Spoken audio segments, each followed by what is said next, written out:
Welcome to this video involving sequences. We're going to solve this past paper question together. I'm Mr. John from explainingmaths.com, so check my website for all my other free resources. So this past paper question says the third term of a geometric sequence is 112 and the sixth term 7168.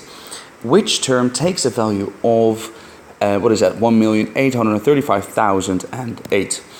Good, some very important information already to start there, the geometric sequence, okay? So it's not arithmetic, it's a geometric sequence. So if you like, you can already write down that the nth term is found by the first term times that common ratio to the power n minus 1. They say the third term is 112, the sixth term 7,168. So if I just put some lines down, 1, 2, the third term is 112, 4, 5, and the sixth term 7,168.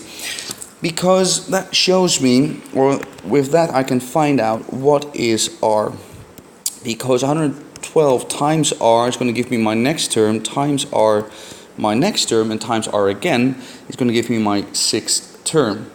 So it is going to be 112 times r to the power 3 should be 7,168. And if you rearrange that, so divide both sides by 112 and then you do the cube root, then you're going to find out that r is actually 4. Yeah? So each term is multiplied by 4 to get the next term. Fantastic. Now, that is not the question, what is r? The question is, which term takes the value and then that very large number? So we're going to use the nth term rule for that. So the term is 1,835,008. Is that correct? No, an 8.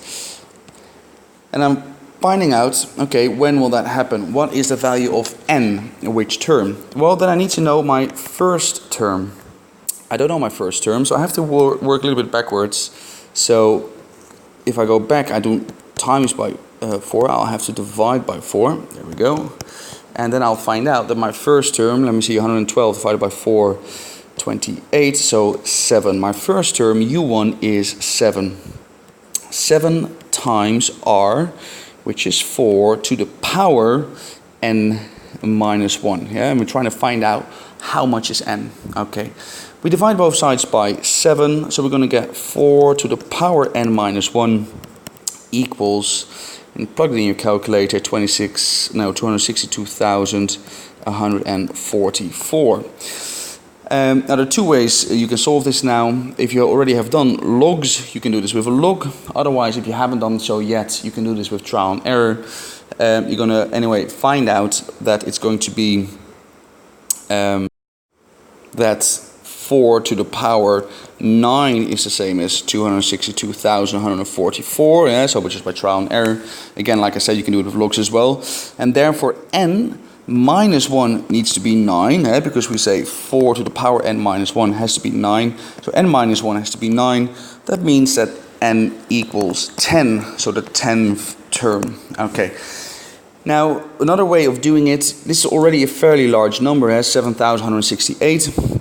Once you find r, which is 4, just times it by 4, times it by 4, times it by 4, times it by 4. It's not going to take very long to reach 1 million or almost 2 million. It's going to do a couple of times, and indeed only actually 4 times. That's another way you could have found which term is going to give you that particular value. I hope that was useful, guys. explainingmaths.com. I have loads of other free resources there for you to check. Take care. See you later.